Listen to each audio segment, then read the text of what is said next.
नमस्कार दोस्तों, स्वागत है आपका नॉलेज हब इंफॉर्मेशन सेंटर में, जहां मिलता है आपको ज्ञान, सोच और समाधान का अद्भुत संगम। क्या आपने कभी अनुभव किया है कि हम एक ऐसे समय में जी रहे हैं जहां लोग दिन भर बोलते रहते हैं? सोशल मीडिया, बातचीत, कॉल, मीटिंग और फिर भी शांति नहीं मिलती। पर क्या कभी आपने सोचा है कि जो लोग कम बोलते हैं, वे ज्यादा बुद्धिमान क्यों माने जाते हैं? मौन केवल चुप रहने का नाम नहीं है। यह आत्मनियंत्रण, विचारों की शुद्धता और आंतरिक शांति की अभिव्यक्ति है। हमने जीवन में देखा होगा कि कुछ लोग बहुत कम बोलते हैं। वे केवल जरूरत और सार्थक बातों पर ही अपना वक्तव्य देते हैं। उनकी बातचीत में एक गंभीरता होती है, एक उद्देश्य होता है। ऐसे लोग अक्सर अपने कार्यों में लगे रहते हैं और उनका जीवन व्यवस्थित, शांत और सफल दिखता है। वहीं दूसरी ओर, कुछ लोग होते हैं जो दिन भर बोलते रहते हैं। वे हर विषय पर राय रखते हैं, चाहे वह जरूरी हो या नहीं। कई बार तो वे बिना सोचे समझे बोलते हैं। ऐसे लोगों की बातें बहुत बार सतही होती हैं, जिसमें न तो गहराई होती है, न ही प्रमाण। कम बोलना न केवल एक व्यवहारिक कला है, बल्कि एक आंतरिक विकास की निशानी भी है। यह वीडियो आपको बताएगा कि मौन क्यों महत्वपूर्ण है और विवेकपूर्ण वाणी कैसे जीवन को सुंदर बना सकती है। बहुत अधिक बोलना क्यों हानिकारक है? मन की ऊर्जा की बर्बादी। लगातार बोलना मानसिक और शारीरिक ऊर्जा को नष्ट करता है।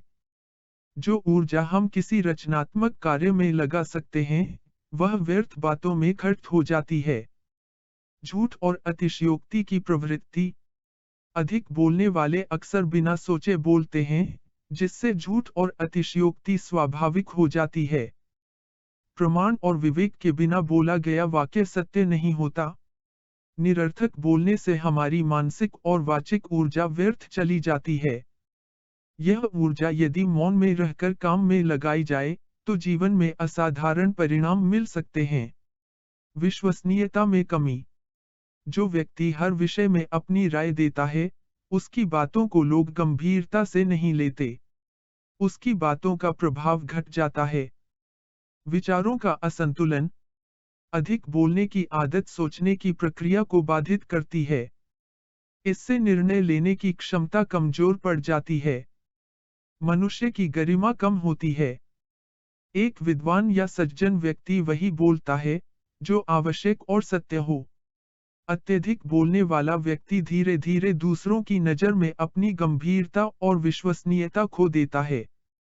समय और शक्ति की बर्बादी। हर पल कीमती होता है।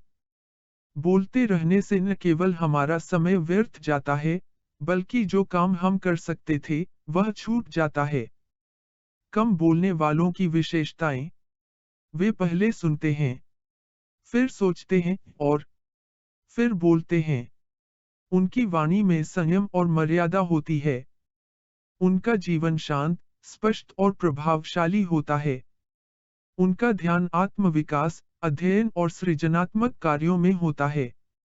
वे आंतरिक रूप से शांत, संतुलित और आत्मविश्वासी होते हैं।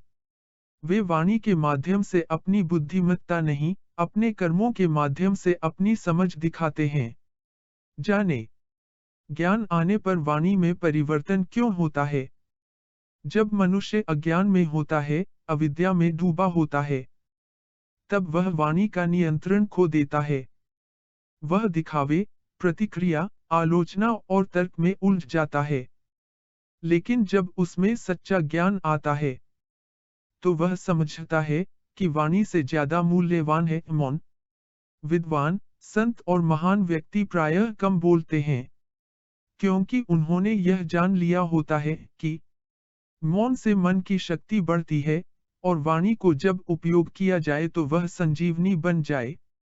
मौन कोई कमजोरी नहीं, बल्कि आत्मनियंत्रण की पराकाष्ठा है। यह मन की स्थिरता, विवेक की गहराई और आत्मचिंतन का माध्यम बनता है। मौन में मन की शक्ति संचित होती है, और वाणी में वह शक्ति तब झलकती है, जब हम सही समय पर सही शब्द चुनते हैं। हम सभी को अपनी वाणी का प्रयोग सोच समझकर करना चाहिए। कम बोलना कमजोरी नहीं, बल्कि नियंत्रण और शक्ति का प्रतीक है। जो जितना बड़ा होता है, वह उतना ही संयमित और मौन होता है। कम बोलना, सच बोलना, सोचकर बोलना, यही जीवन की सच्ची कला है। मौन हमें भीतरी ताकत देता है और शब्दों का विवेक हमारे रिश्तों, कार्य और आत्मिक उन्नति में मदद करता है। इसलिए, वाणी पर नियंत्रण रखिए और अपने भीतर की ऊर्जा को सही दिशा दीजिए। कम बोलो, लेकिन ऐसा बोलो कि सुनने वाले को जीवन भर याद रहे। अगर यह वीडियो आपके सोचने के तरीके को थोड़ा भी बदल पाए, तो इसे लाइक करें, शेयर करें और हमारे channel knowledge hub information centre को सब्सक्राइब करें। ज्ञान वही है, जो जीवन को बदल दे। मिलते हैं अगले वीडियो में एक और सशक्त विचार और जीवन से जुड़े गहरे रहस्यों के साथ। धन्यवाद। जय हिंद।